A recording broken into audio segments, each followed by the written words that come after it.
What's the good word, Jets fans? It's your boy DKB here. So, any elite team in the NFL will tell you one of the secret difference makers to long-term success is having an elite kicker in your repertoire, right?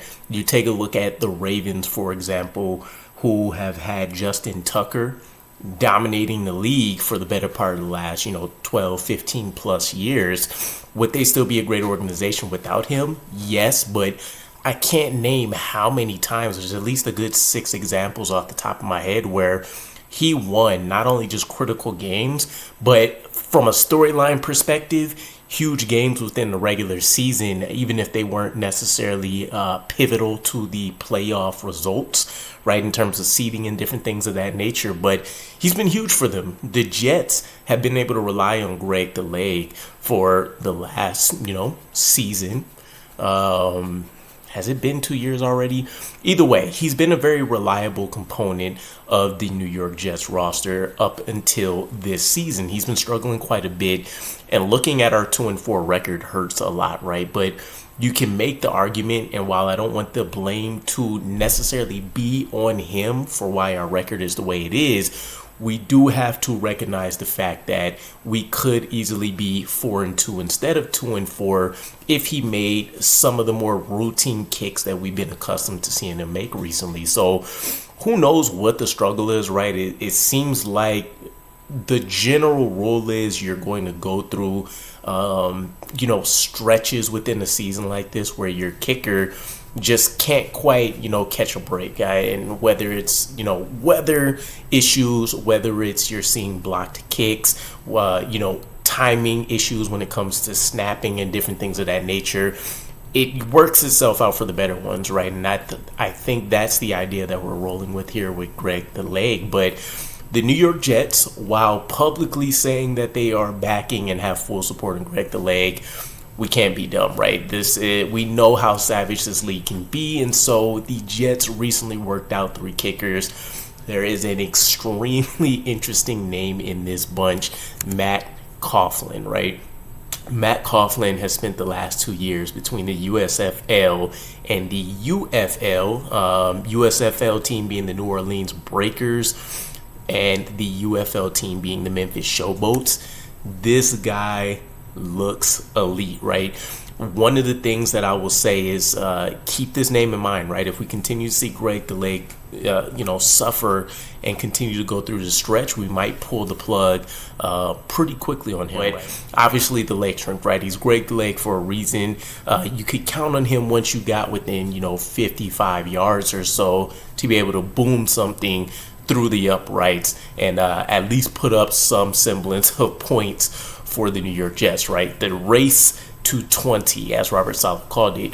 But Matt Coghlin is very intriguing to me because unlike any other position, there isn't really an adjustment or an acclimation period from any point that you go to, right? Whether you're doing pee-wee football, whether you're in middle school, high school, college level, NFL, XFL, UFL, doesn't matter, right? CFL, it's all a field, it's all your kicking process, it's all routine. The only thing that really changes for that player is pressure, expectations, and then of course whoever your long snapper and placeholder is going to be.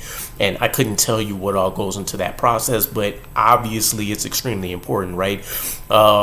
When you see kickers get scrutinized over 1 or 2 kicks over the course of a missed season, that could definitely change the sway of a lot of these games. So Matt Coghlin, he's just dominated the USL and UFL for the last 2 years. He's the league leader for the UFL over the course of the last 2 years with a 94.4% field goal attempt completion rate, 34 of 36. Not only that, but you also get the added benefit of him having plus leg strength, 6 of 7 from 50 plus yards, and he has a career long of 57.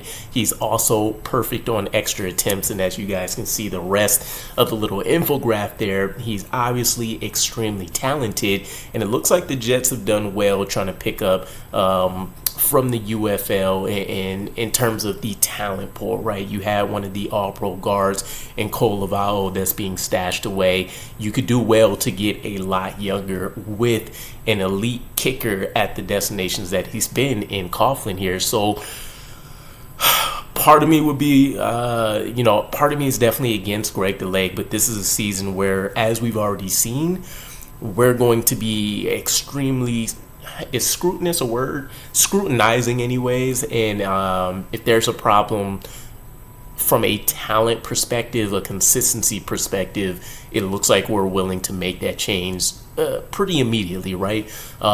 Cap ramifications wouldn't necessarily be major for moving on from Greg. From what I know off the top of my head, I didn't get a chance to look, but I'll probably put it here by the time I'm doing the edits for you guys. So I'm all for it. Greg is up there. If he's not already past 40, I think he's 38, something like that. So he's getting up there in terms of, just overall years in the NFL, right? This would be something I would actually be pretty excited about once I get over the sadness of seeing a guy that has been able to contribute so much for your franchise get the can, right? But it is what it is. The Jets have to go all in. We have to find a way to make this work after the acquisitions we've made. So let me know what you guys think, though. How long of a leash are you getting Greg? Are you replacing him yesterday? Or are you willing to give him a game, maybe a few more games, in order to see if he can turn it around again? Or do you immediately turn to this young kid that has shown a propensity to look elite at the levels he's been at? And I'll catch you guys again. Peace.